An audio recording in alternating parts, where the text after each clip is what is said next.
오늘부터 공무원연금 개혁안과 각종 민생 현안을 처리하기 위한 5월 임시국회가 시작됐습니다. 어제 양당 원내 지도부가 합의한 사안들에 대해 오늘은 여야 모두 후속 대책 논의에 분주합니다. 국회 연결하겠습니다. 안윤학 기자. 네, 국회에 나와 있습니다.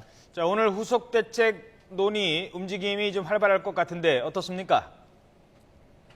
네, 어제 여야 원내 지도부는 내일, 그러니까 11일 국회 본회의를 열어서 당장 시급한 민생 현안부터 처리하기로 했습니다. 연말정산 환급을 위한 소득세법 개정안, 누리과정 예산 지원을 위한 지방재정법 개정안, 그리고 상가권리금 법제화 규정 등이 그 대상입니다. 최대 쟁점으로 떠오른 국민연금 소득대체율 50% 인상 명시 여부를 놓고는 별다른 합의점을 찾지 못했습니다. 연금개혁안 처리 방향을 놓고 새누리당은 현재 지도부 차원의 논의가 진행되고 있습니다. 공개 발언에서 김무성 대표는 연금개혁안을 약속대로 4월에 처리하지 못해 국민께 사과한다. 그리고 지난 2일 여야 대표의 합의를 존중해 이번에는 처리해야 한다는 입장을 밝혔습니다. 합의문대로 실무기구의 50% 제한을 존중은 하되 못 박지는 말고 일단 논의부터 시작하자는 기존 입장을 거듭 강조한 것으로 풀이됩니다. 새정치연합은 국민연금 인상에는 많은 문제가 따른다고 주장하고 있는 청와대와 정부를 겨냥했습니다. 이종걸 원내대표는 여야가 합의한 공적연금 강화 원칙을 정부가 무력화하는 것은 국민의 미래를 파괴하는 것이라고 말했습니다. 이어 청와대가 국민연금 소득대체율을 50%로 올릴 경우 1,700조가 넘는 세금이 추가로 들어가야 한다고 주장한 것은 분명한 허위라고 비판했습니다. 이런 가운데 여야는 오늘 오후 국회 보건복지위원회를 열어 문영표 보건복지부 장관을 상대로 국민연금 관련 현안 질의를 진행합니다.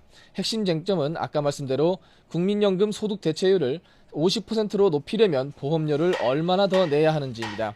현재 야당은 보험료율을 1%포인트가량만 올려도 소득대체율 50%를 맞출 수 있다고 주장하는 반면 복지부는 보험료를 사실상 2배로 올려야 가능하다며 공방을 벌이고 있습니다. 여당은 일단 소득대체율 50%를 못 박지 말고 사회적 논의를 시작하자는 입장을 견지할 것으로 보입니다. 네, 국민연금에 대한 공방은 계속되고 있지만 여야는 12일 본회의를 열어서 시급한 민생 현안부터 처리하기로 했습니다. 또 재보궐선거 패배로 촉발된 새정치연합의 갈등 사태가 좀처럼 회복 기미를 보이지 않고 있죠? 네, 그렇습니다. 오늘 아침 최고위원회의에서도 주승용 정청래 최고위원이 불참하는 등 당내 분란이 좀처럼 가라앉질 않고 있습니다. 앞서 지난주에 주승용 최고위원이 당내 패권정치 청산을 거듭 촉구한 데 대해 정청래 최고위원이 사퇴를 무기로 공갈을 친다고 맞받으며 감정의 골이 깊어졌는데요.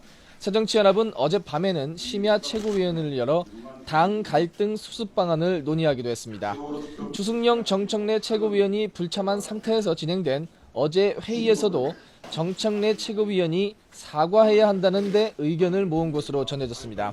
하지만 정 최고위원이 아직 사과 의사를 밝히지 않고 있는 데다 주 최고위원은 주 최고위원대로 문 대표의 패권정치 청산을 촉구하며 지역에서 칩거하고 있어 꼬인 실타래를 풀기가 쉽지 않아 보입니다. 지금까지 국회에서 YTN 안윤학입니다.